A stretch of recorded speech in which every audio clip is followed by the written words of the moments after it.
creeds, cultures, classes, identities, and orientations. And yes, all generations. All Souls Tulsa and All Souls Everywhere members try to live out what we call love beyond belief. Bring your whole self each week to our worship services, Humanist Hour, and programs for families and adults. Empower your children with a religious education that helps them make their own decisions about what they believe. Connect and learn from our community of diverse experiences, faith, and cultures. Sing with others in one of our many choirs. Explore your creativity and find healing in the chapter of your life that you're in right now. At All Souls, our members care for each other through the highs and the lows of our lives. Live out love beyond belief here in Tulsa, across our nation, and around the world. Join us. Become a member of the All Souls family in our centennial year. At All Souls, our members care for each other through the joys and the sorrows of life. All Souls Tulsa and All Souls Everywhere. Join today at allsoulschurch.org.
Thank you. Absolutely. Aww. Oh, that's so sweet. Aww. Welcome to All Souls on this beautiful Mother's Day, where we love beyond belief here at The Point.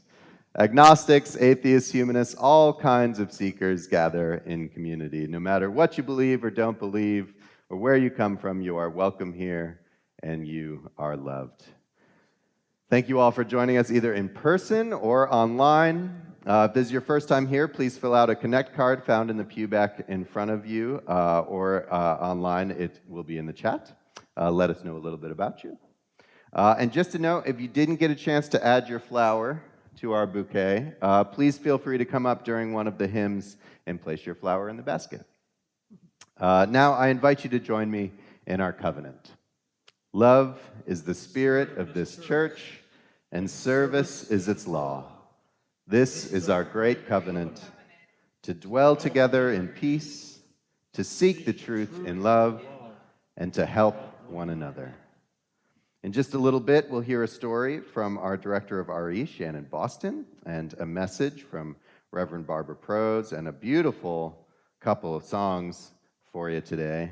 But first, we're overjoyed to have some very special chalice lighters this morning, Anitra and Lila Lavenhar. We wish you a very happy Mother's Day, Anitra, and we're so excited for the precious family time y'all will get to spend over Reverend Marlon's sabbatical.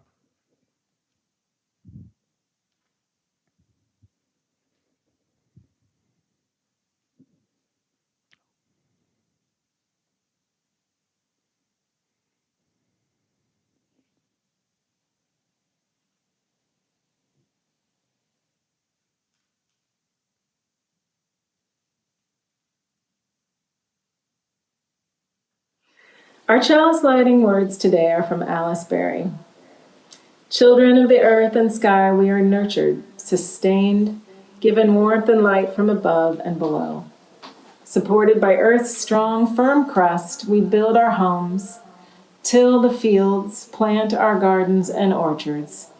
When we turn from self and seek to be aware, we will find holy light in human faces, in blossoms, birdsong, and sky. Then earth is truly our home, and we are one with earth's creatures, parents of earth's children yet to be.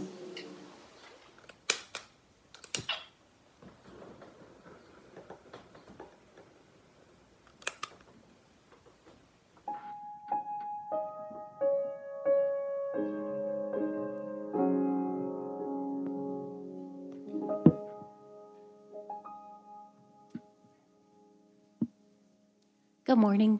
Good morning to you. I have a story for you today. It is called Lots of Mommies, so settle in. It is written by Jane Severance and illustrated by Jan Jones. Emily knew it would be a special day the minute she woke up, though at first she couldn't remember why. What was it? It wasn't until she sat up and saw her new striped overalls hanging on the closet door that she remembered. Today was the first day of school. She could hear talking and laughing and plates clinking in the kitchen downstairs. Breakfast was always a nice time at Emily's house. It was the one time when everyone was together. There were no other children in Emily's family. She and her mother lived in a big house with 3 other women. Emily could see them all as she came downstairs. Annie Jo was putting plates on the kitchen table, and Vicky was drinking a cup of coffee. Shadow Woman was pouring juice for everyone, and Emily's mother, Jill, was taking a batch of muffins out of the oven. Each woman helped take care of Emily. Each liked to do special things with her. Vicky drove a school bus. She left the house before Emily was awake, but she came back to eat breakfast on her break. And every Monday afternoon, Vicky and Emily went to the library to pick out books for the week. Annie Jo was a carpenter who loved to cook, and whenever it was her turn to make dinner, she let Emily help. Shadow Woman was a healer, and she showed people how to feel better. She loved to sew and draw and work in the garden, and often let Emily help. Shadow Woman had made Emily's new overalls, and Emily had sewn on all the buttons by herself. Emily's mother, Jill, was studying to be an electrician, and Jill's favorite things to do with Emily were, well, everything. They liked to sing and play and take long walks and make up stories together before Emily went to bed. This all-together time in the morning never lasted long enough. This morning, Emily had barely finished her muffin before it was time to leave, and Annie Jo and Shadow Woman were to walk with her to school. She was glad she didn't have to go alone on her first day. The schoolyard seemed much bigger than she remembered. It was full of kids running and screaming and laughing, and for a moment, Annie Jo and Shadow Woman, she wanted to run home. But Shadow Woman and Annie Jo hugged her goodbye, and she saw some kids from her block. They seemed older, and they knew what to do, but Emily wasn't so sure. Then she saw her teacher, Mrs. Day, over by the classroom door. She was standing with a bunch of kids Emily's size, so Emily decided to go stand with them. "I didn't come to school with my mom," one boy was saying. "My big brother brought me." "I have a big brother and a big sister," a girl said. "I have a new baby brother," said another boy, and he turned to Emily and asked, "What do you have?" Emily thought about her family. What was the word for what she had? She thought about the way everyone in her family took care of her. "I have lots of mommies," she said. But before she could explain, the other children began to laugh. "You do not. Lots of mommies. That's dumb. You're just a liar." Emily looked for her teacher. Miss Day would know it was true. She had met Vicki and Jill when they visited the school last week, but Miss Day had gone to help a boy with a bloody nose and didn't hear the teasing and laughing. Emily walked sadly away, and she felt like crying. She went over to the jungle gym and climbed to the very highest bar. Why didn't those kids believe her? She knew lots of different kinds of families. Just because hers was different didn't mean it wasn't true. She looked over the fence and could see school bus number 45. She knew the driver, Rita, who drove to work with Vicki. Emily wished Vicki would drive up and take her away. Sitting on the jungle gym, she pretended she was a bus driver. She imagined she was driving in 2 feet of snow, slipping all over the place. She turned the wheel to the right and then to the left, and then she turned it so sharply she fell off the jungle gym. At first, Emily was too surprised to do anything, and then her arm began to hurt, and she started to cry. The teachers and the children came running, and she heard many voices. Miss Day's voice was comforting her, and she heard another teacher say, "Send for the nurse and call her mother." Someone else shouted, "Her arm may be broken. Is her mother still here?" Then Emily heard a familiar voice outside the fence. It was Rita, the school bus driver. "That's Vicki's little girl," she said. "I'll call her on the radio." "No, her mother is Jill," Miss Day protested, but Rita was already hurrying to the bus. A woman who was bringing a little boy to the playground stopped to look. "I know her mother," she said. "She's fixing my neighbor's roof. I'll give her a call." "Her mother's in school," Miss Day said, but the woman didn't hear. Emily's neighbor Randy pushed through the crowd of children. "I saw Shadow Woman on the corner," he said. "She's making people feel better. I bet she can fix Emily." He ran off. "But her mother isn't a doctor," said Mrs. Day. Emily was trying to get up when everything happened at once. A school bus pulled up and parked at the curb, and Vicki jumped out and ran to the fence. Shadow Woman ran onto the playground with her long skirts flying, and Annie Jo ran in the other way with her tools clanking, and Jill rode her bicycle right onto the pavement where it said, "Absolutely no bicycles allowed." Jill gave Emily a big hug, and Annie Jo talked to Miss Day. Vicki hurried to find the gate, and Shadow Woman grasped Emily's shoulder and said, "Her arm's not broken." She gave it a tug and a twist, and suddenly, Emily's arm didn't hurt anymore. They all hugged Emily and made sure she was okay. "She does have lots of mommies," a little boy said, "and they all take care of her." Here ends our story.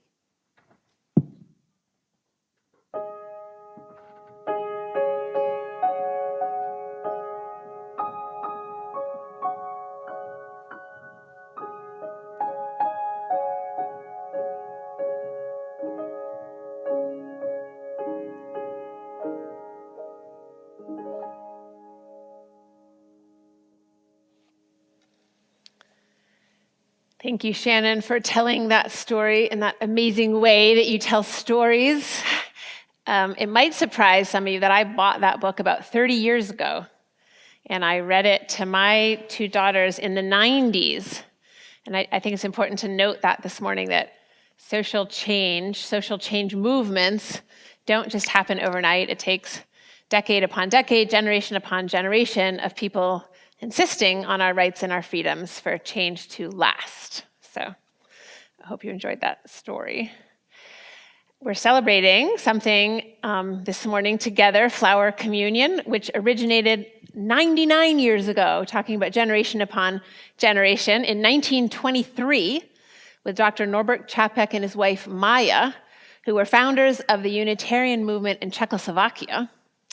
Maya actually urged her husband Norbert to leave the Baptist ministry, some of you may resonate with that, and become a Unitarian. And together they founded a really dynamic and liberal church, which was the largest Unitarian church in the whole world at the time.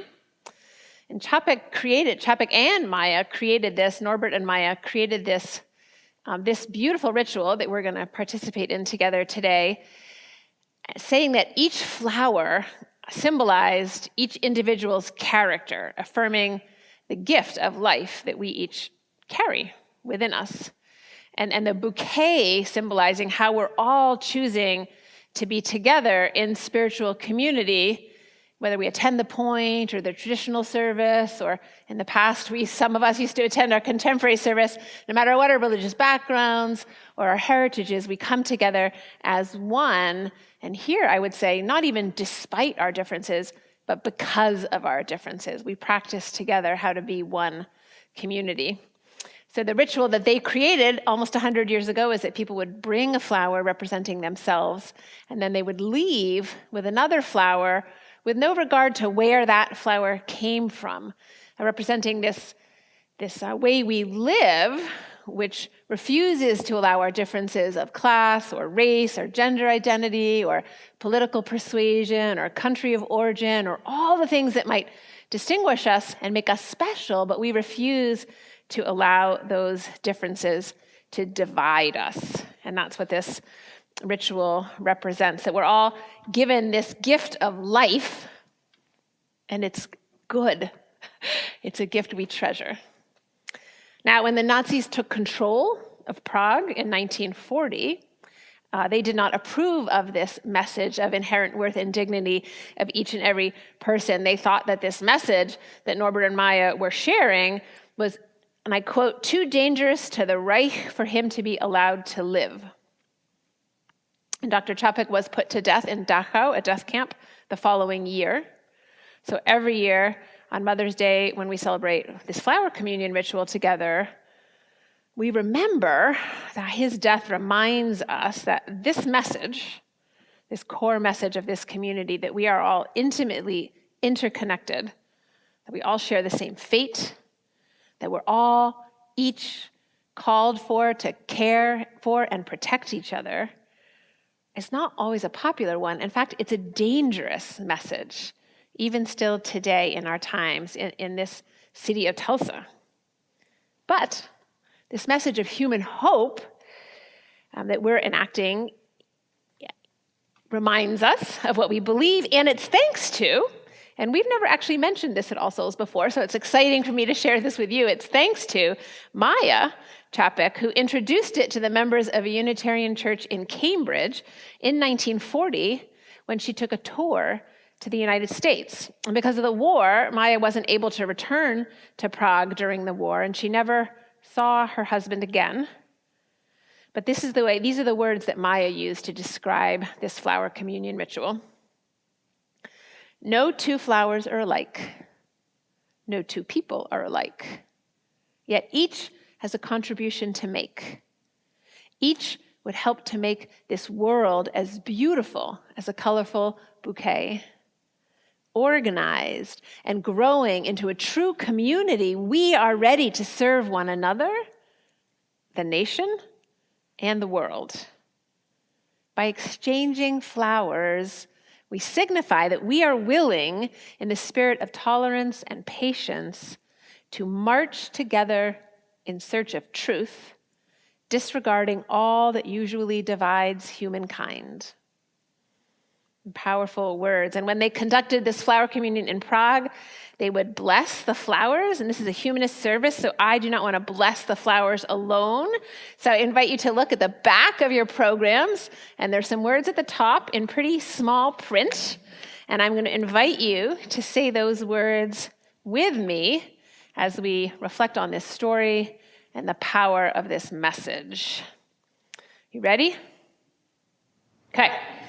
Flowers are beautiful, and so are the feelings of love among people. Their beauty cannot be measured, and neither can the feelings of people be measured. Their life is short, but new flowers will replace the flowers that die, just as new love can always grow in our hearts. The buds are for the new babies who have joined us this year. Before they could lift a hand, they learned to smile. Before they could speak, they learned to love. We are here to help them keep this love in their hearts so they will pass it on to others many years into the future. These flowers represent people living all over the world who we may never meet, but who have hopes like our hopes, pain like our pain, love like our love. These flowers also represent the people in our community and the many people who have cared for us, reminding us that our own life is a gift of great beauty.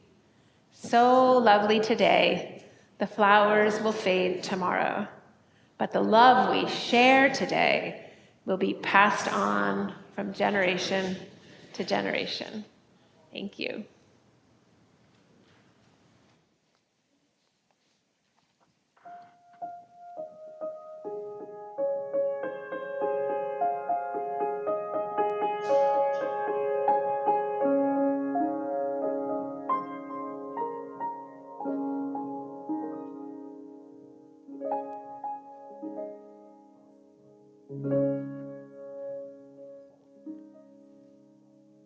It takes a village not just to usher children into adulthood, generation after generation, but to support and nourish one another's hearts across the whole span of our lives.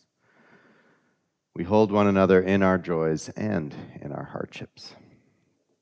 So today we hold space for Agape Sante, who passed on May 1st at the age of 29. Our hearts are with his daughter, Tallulah, his sisters, Yadni, Shalem, and Rema, and his parents, Beniam and Tanae, at this time. We celebrate Reverend Karen Marsh, our 2020-2021 Art and Penny McElroy intern minister, who was ordained yesterday at her home church of Towson Unitarian Universalist Church. So congratulations, Rev.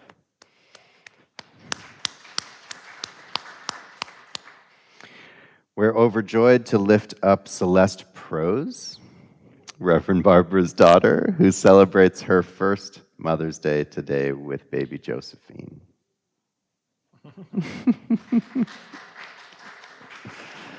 She's got about 372 pictures on her phone, so afterwards you can, one for every day of the year. I invite the congregation into a space of silent reflection. May we hold and reverence our incredible existence and be grateful for those that brought us into this world.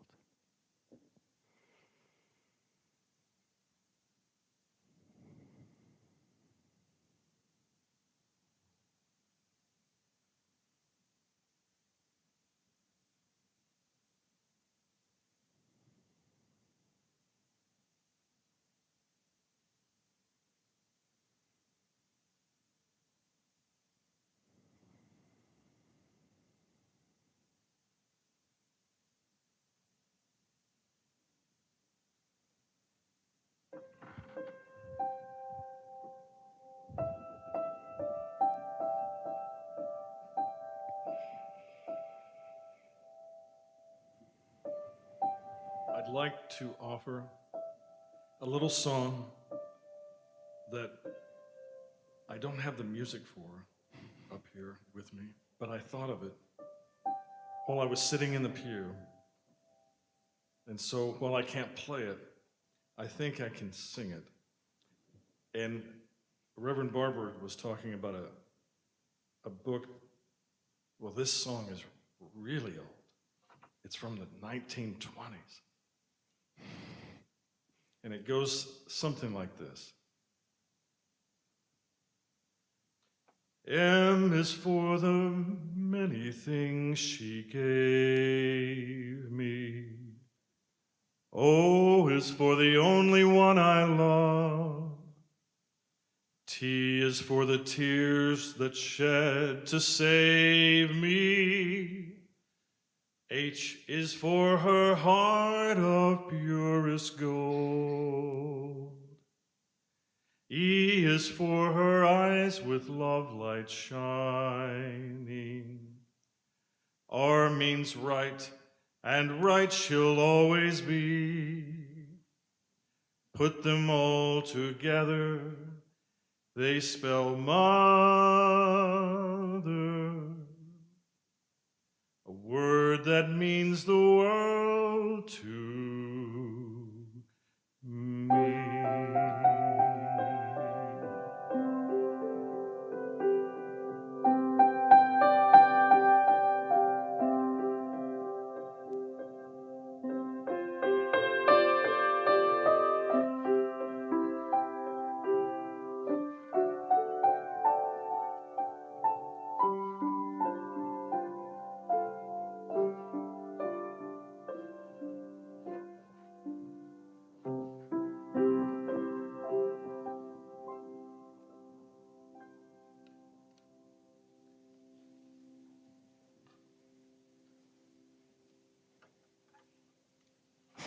Thank you, Rick.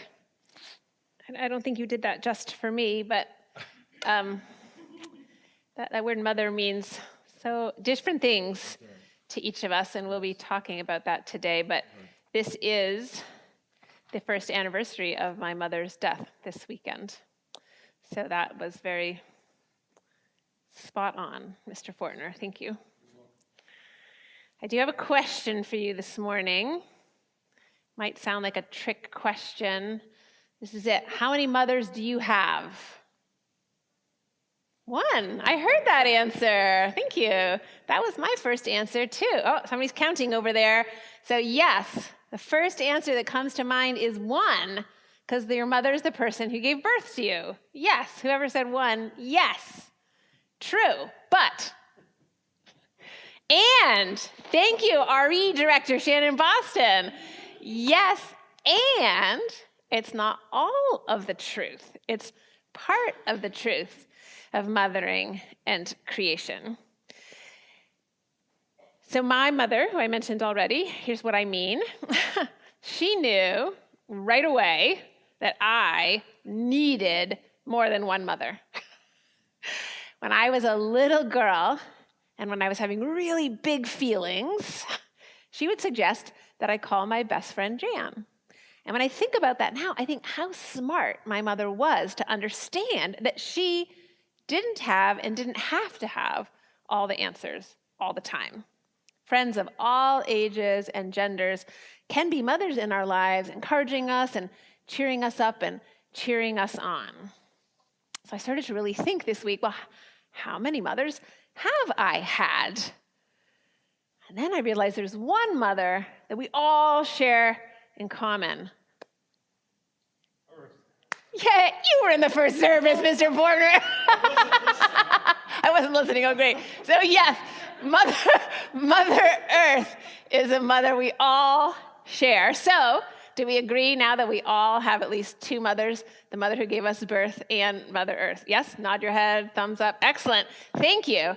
Thank you. And then, of course, some of us are adopted, the way Lila was. You saw Lila and Anitra, our senior minister, Marlon Lavenhart's family, lighting the chalice this morning. So Lila is in an open adoption, so she's still in relationship with her birth mom. So when I called Lila this week, because I was counting up how many mothers I have, when I called Lila this week, and I asked her, I said, how many mothers do you have? She's like, hold on. And she started counting out loud, Anitra, and then my birth mother, Danielle, and Jane Newman, and Leah Storm, and you.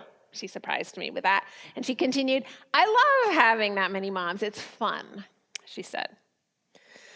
So I'm not sure how many, I don't know if you're counting for Lila, how many moms she has. I don't think I can put them all on one hand, I'll say that. And then again, lots of us have parents who are divorced and remarried. So we have step-parents. Cynthia is my bonus mom's name. Some of you might be a bonus parent.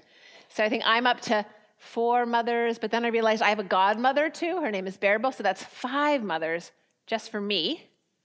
We all probably know people who are being raised by grandparents or guardians or people who have foster children. And sadly, we all probably know people who had terrible mothers. And I realize that some of you may be present here today. This is not an easy holiday for all of us. But I do think it's important that we talk about that truth in this congregation also. It is not easy to be a mother. Not everyone is ready to be a mother. Not everyone was mothered well themselves. And so many of us come to this community hoping that we'll be in new, nurturing relationships that can help us heal those wounds if we didn't receive the time and attention and love we needed to from our mothers from we were young. And I really think that's an important thing we do in this community together, is that we re-parent each other and that we have lots of moms, lots of ways to care for each other, because mothering is super hard work.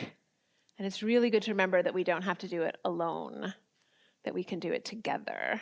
And that we can allow ourselves to be mothered and mentored by people we choose, by people we trust, no matter what their gender identities or sexual orientations are, because we know that no one woman can do it all herself.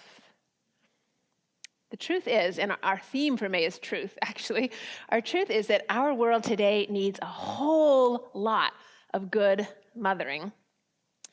Mirabai Starr, that's a name you might want to remember. She's a professor of philosophy and world religions. She's the author of a book called Wild Mercy, Living the Fierce and Tender Wisdom of the Women Mystics. And these are her words. This world needs all kinds of women and every kind of mother. Maybe you have not birthed a baby and instead you mother the world, or your niece, or your nephew, or your friend's kids, or you adopted a child who came through another woman's body. Or perhaps you've grown a person in your own womb, and the first time you look into the eyes of that baby boy or girl and they look back, you feel your heart is about to explode. Mothering is a quantum love leap, she writes. I love that, a quantum love leap. So, how many mothers do you think you have now? Before you get too far in your counting, I have one more mother to add this morning. Her name is Julia Ward Howe.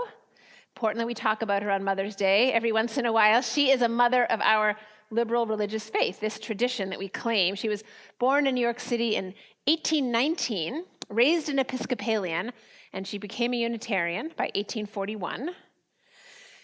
Her husband did not approve of her reading and writing and thinking, and he did everything he could to stop her and to disrupt her creative efforts, but she persisted all her life, writing essays and plays and poems about the social issues of her times, often critiquing women's limited roles as wives and their limited power in society. She worked for the abolition of slavery, for women's right to vote. She traveled with her husband to Washington, D.C. They even met Abraham Lincoln, and that's when she was inspired to write the words to the Battle Hymn of the Republic, a song which became the most popular song of the Union Army in our first Civil War. And she's the one who suggested that we have a Mother's Day for Peace every year on June 2nd. She wrote something called a Mother's Day Proclamation, and I'm just going to read you a little excerpt from her Mother's Day Proclamation. Arise, all women who have hearts, whether your baptism be that of water or of tears. From the bosom of the devastated earth, a voice goes up with our own. It says, disarm, disarm. In the name of womanhood and of humanity, I earnestly ask that a general Congress of women without limit of nationality may be appointed to promote the alliance of the different nationalities, the settlement of international questions, and the great and general interests of peace. It was 36 years later that our modern Mother's Day was established by Anna Jarvis, who said that she was inspired by her own mother's work with Julia Ward Howe, again, passed down through the generations. I'll say it again, our world today is in great need of great mothering. Our world is in great need of people who know how to create and how to care for creation. People who are generous with their own life energies and who may even be willing to sacrifice something for the sake of others. So I have to tell you about something that happened to me just this last week as I was thinking about how many mothers I have and how many mothers you have. I went to the post office, and there was a long line, and there was a young woman at the counter, and we all heard her say out loud, but $10, I don't have $10. And then within seconds, the woman at the very end of the line said, you don't have $10? I can help you with that. And she went and got her, and she did just that. She brought her money to the person in line and paid for the box to be mailed. And there were two clerks behind the counter, and one of them said, you sometimes see this around Christmas time, but not that often. He had a big smile on his face. He was shaking his head. We were all amazed by what we had witnessed and moved. And the other clerk said right to the woman, there aren't a lot of people like you in the world. Thank you so much. And I realized that woman mothered all of us in that moment, all of us who were there in the post office, because she reminded us to care for all of creation, including each other. Anne Lamott describes it this way. The main thing that ever helped mothers was other people mothering them, including aunties and brothers, including my own best friends, mothers, and surrogates, many of whom were gay. A chain of mothering that keeps the whole shebang afloat. That's what mothers can do, and each and every one of you can choose to do. Whoever you are, you can create and care for creation and help us all together keep the whole shebang afloat. So this is another amazing story of what it means to be a mother, and maybe not in the most traditional sense. I don't know if you know about that Anitra Lavenhar, who we saw Light the Chalice, Marlon's wife, that she's one of the creators of our beautiful new children's museum here in Tulsa, the Discovery Lab. And the seed of that idea germinated inside of her after her daughter, Marlon and Anitra's daughter, Sienna, died actually 19 years ago this week also. And Anitra's first thought after that shock and that loss was to create an art center for kids, because Sienna loved the arts and loved to dance and loved to create things. And so she talked to artists and friends about starting an art center, and conditions weren't quite right for a new children's museum at that time in Tulsa, but a girls' art school was born at that time. So there was a fruit of their labor was born right then and there, but she kept talking about it and thinking about it. And then her friend Leah, one of Lila's moms, called Anitra and said, what do you think about taking your idea and making it even bigger than the art center? How about creating a children's museum here in Tulsa? And Anitra said, yes. And they started organizing, and they gathered people together, moms and dads and people of all ages. And for 7 years, they worked together as a volunteer board. They created a museum without walls, bringing exhibits to schools and to children until they had their first building in Owen Park. And today, how many of you have gone to the Discovery Lab? I have yet to go. Is it amazing? Yes, Sharon says it's amazing. I can't wait to go. It's right down the road at 31st and Riverside. And I love, when I talked to Anitra about it this week, she said, it's like my baby. It inspires me to think of all the children and families who will learn and be creative and be nurtured inside of that museum that was conceived inside of Anitra's spirit, watered by her tears, and nurtured by collaboration in this community, All Souls and beyond. So I'm going to repeat it again. The world needs all kinds of women and men and every kind of mother we can get today. And the kind of mothering we're talking about today is a quantum love leap. And it's something everyone at every stage and age of life can do. Pete Buttigieg? Some of you may have heard his speech this week over the weekend, and if you haven't heard it, I encourage you to listen. He and his husband, I know he would agree, are mothering their 2 children together. They're not just fathering them. It goes far beyond gender. Ideas need mothering, and people need mothering, and our planet needs mothering today. So as you leave this sanctuary, this place, this gathering space, and as you enjoy your Mother's Day brunch with family and friends, I encourage you to continue this conversation we've started today. You might jot down these questions. How many mothers do you have? How many of your mothers aren't women? How many people or projects have you mothered? And what person or project are you ready to mother now, moving forward in your life? During the last few weeks of my mother's life, she and I made phone and Zoom calls to family and friends, to family members and friends, so she could say goodbye. Something I'm really happy we did together.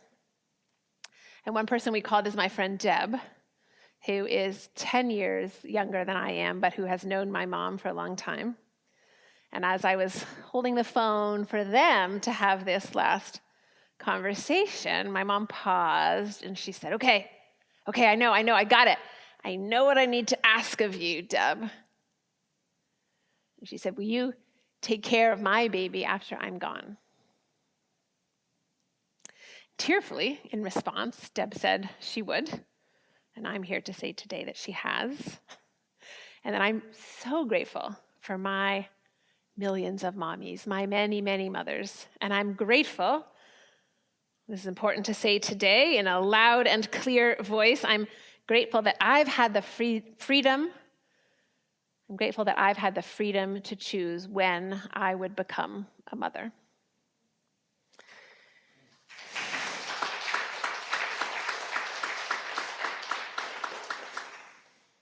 So I ask you again to consider, how many mothers do you have?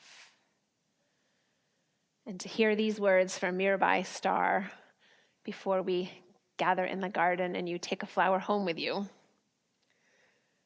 To be someone's mother is to die again and again.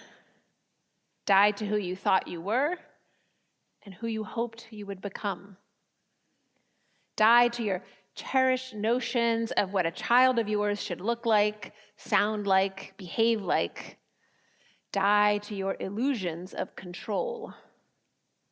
And in proportion to all your deaths, you will be blessed with endless resurrections. Yes, even here in the point. You will rise radiant from the flames of what you thought was the end of the world.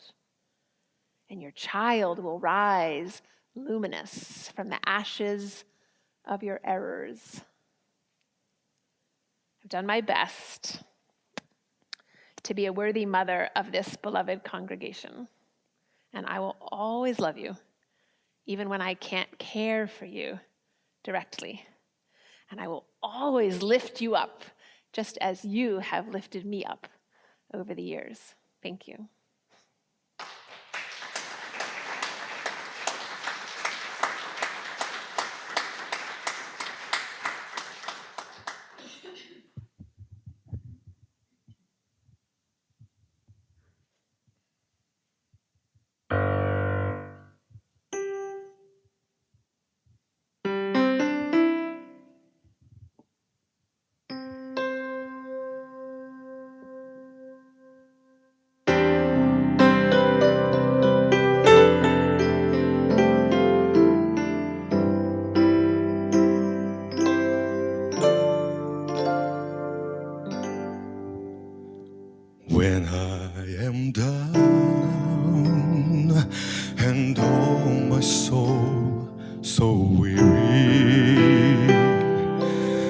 troubles come and my heart burden be, then I am still and wait here in the silence until you come and sit a while with me. You raise me up so I can stand on mountains. You raise me up to walk on stormy seas. I am strong when I am on your shoulders. You raise me up to more than I can be.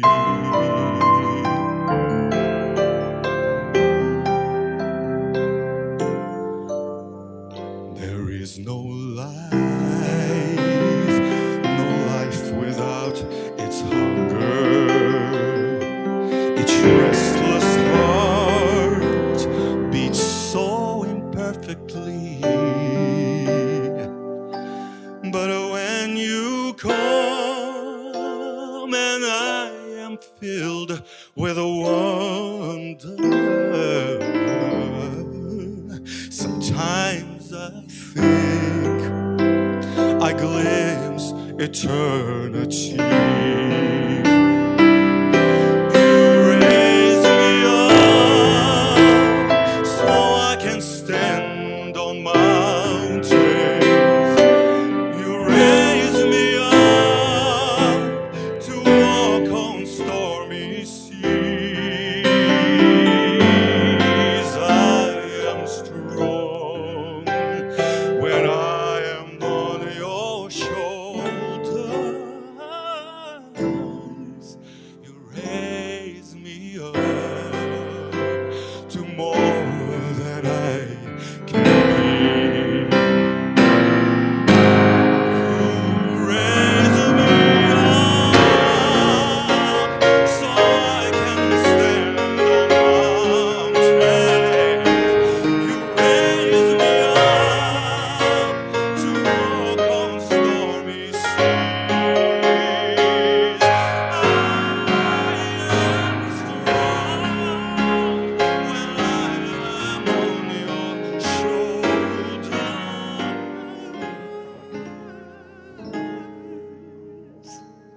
You raise me up to more than I can be.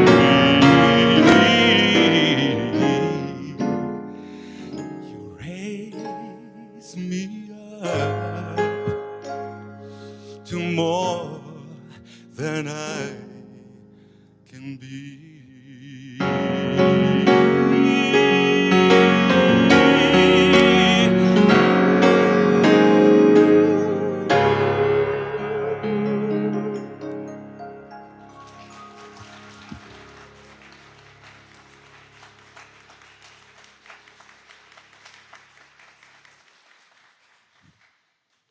Dimitri Sobel, fantastic. Every Sunday here at All Souls, we give away our offering to a vital organization doing good work in the world and our community. And in just a moment, we'll accept the offering for Youth Services of Tulsa. But we do have a few announcements. Tomorrow is the Rocky Stegman Memorial Golf Tournament at 1 p.m. at La Fortune Park Golf Course, so don't miss that. It will certainly be a very fun day. We have a Cherub Children's and Youth Choir mini concert on Sunday, May 22nd at 4 p.m. These kiddos have been working hard. David Smith, you've been working hard on that too. Thank you. We're looking forward to it. We also have a Day Alliance May celebration Thursday, May 19th at 11:30 a.m. in Emerson Hall. So join us for a celebration of Mayflowers and Forever Friends. And just remember to RSVP by May 16th. And then a reminder that Wednesday Community Connections is still in full swing every single Wednesday night. Dinners beginning at 5:30 p.m. in Emerson Hall, chapel in the chapel at 6:30, and also streamed online, as well as classes and groups starting at 7. So don't miss that. We've got a pretty great programming all over the summer. So now our offering recipient, Youth Services of Tulsa, provides a wide array of innovative and proven programs focused on counseling, runaway and homeless youth, delinquency prevention, and youth development. So please give generously, and we now gratefully accept your offering.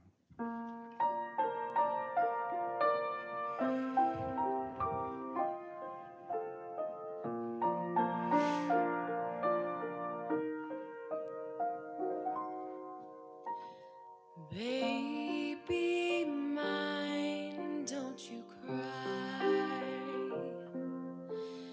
Baby mine, dry your eyes.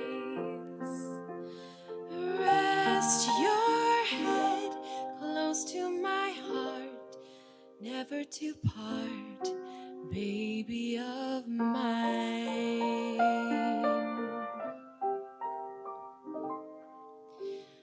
Little one, when you play, don't you mind what they say.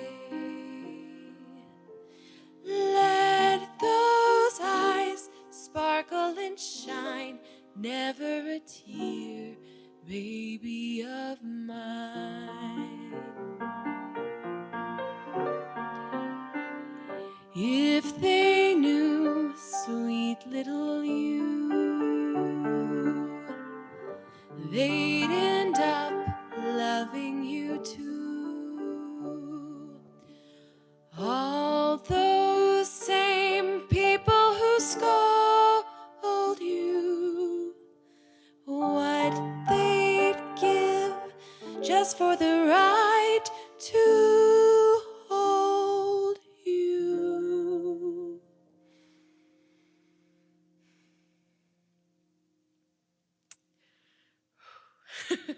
Sorry. From your head down to your toes, you're not much, goodness knows, but you're so precious to me, sweet as can be, baby of mine.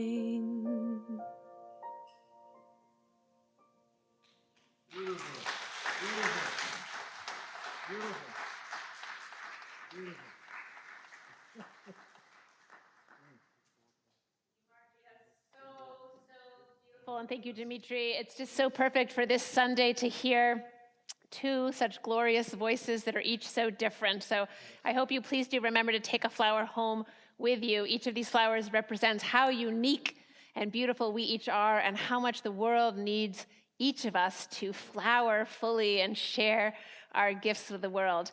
Before I just say some closing words, I want to introduce somebody who's in the pews with you. You might stand. Randy Lewis is back with us today. Yes.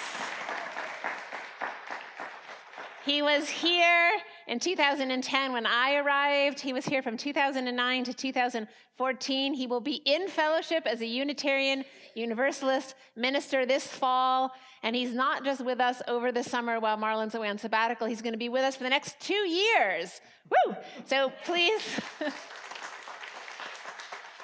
He's a very accomplished person with a degree in organizational leadership, Master of Business Administration, and a Master of Divinity degree. He's a chaplain, a spiritual advisor, a community organizer, and I'm so excited about working with Randy Lewis again this year. I hope you'll join us in the garden outside for some conversation, and so you can bring a flower home. And may your eyes see beauty, may your lips speak truth, may your hearts know love, may your hands do the good works of this world, and may you truly claim your own power of mothering, and whatever days ahead are yours to claim. Until we meet again.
Margie, thank you.